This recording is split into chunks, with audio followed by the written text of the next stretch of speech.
I welcome you all on my channel that is Curious स्थान। तो 2026 का जो ऑयल क्राइसिस आज हम देख रहे हैं दुनिया के अंदर, ऐसा नहीं है ये इकलौता पहला ऑयल क्राइसिस है।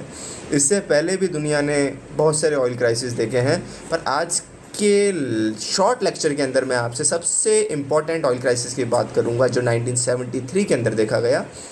और उसका मैं ट्राई करूँगा कंपैरेटिव एक स्टडी देने की किस तरीके से वो ऑयल जो क्राइसिस था वो डिफरेंट था और 2026 का जो ऑयल क्राइसिस आज हम देख रहे हैं वो डिफरेंट है। पर कहते हैं हिस्ट्री रिपीट्स इट्सेल्फ और we should take lessons from the history, जिस तरीके से आप इतिहास को देखें। तो 2026 का जो ऑयल क्राइसिस है आज जानते हैं हम, उससे पहले 1973 का जो क्राइसिस हुआ था उसका मेजर रीज़न क्या था। तो 1973 का जो ऑयल क्राइसिस था उसका जो इमीडिएट कॉज था वो था यम कूपन वॉर। पर जो इमीडिएट इफेक्ट था ऐसा नहीं है वो एकमात्र इमीडिएट इफेक्ट काम कर रहा था ऑयल के प्राइसेस को बढ़ाने के लिए।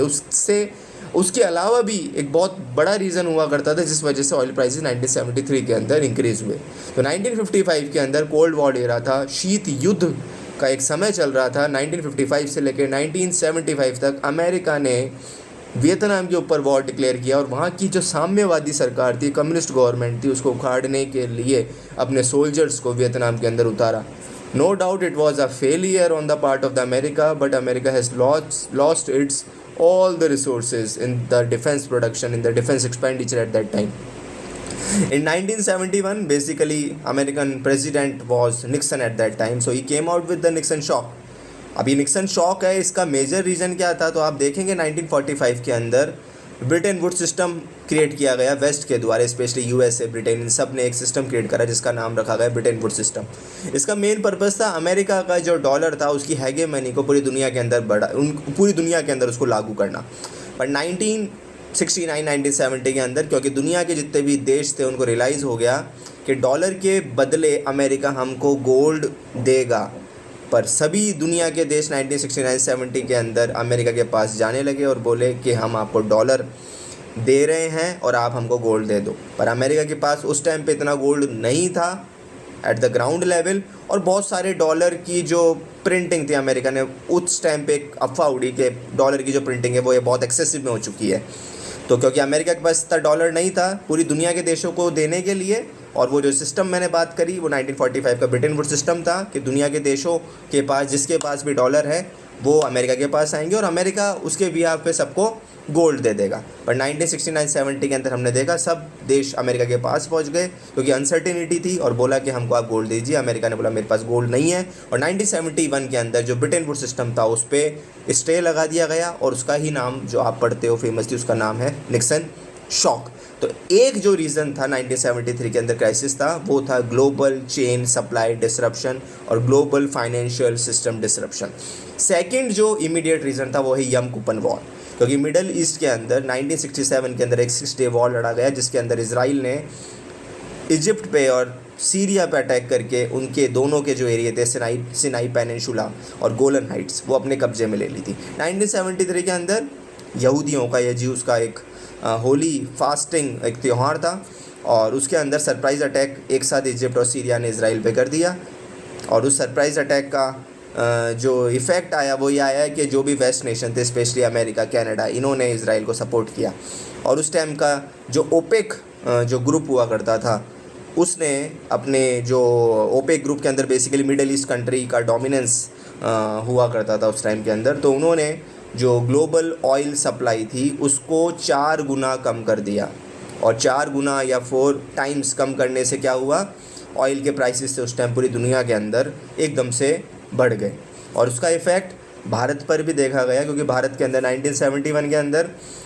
जो इंदिरा गांधी हैं वो बांग्लादेश को लिबरेट करा रही हैं, और बांग्लादेश को लिबरेट कराने के बाद कुछ पॉलिटिकल क्राइसिस होता है भारत के अंदर जिसकी बात मैं अलग से किसी लेक्चर में कर लूँगा। और उस पॉलिटिकल जो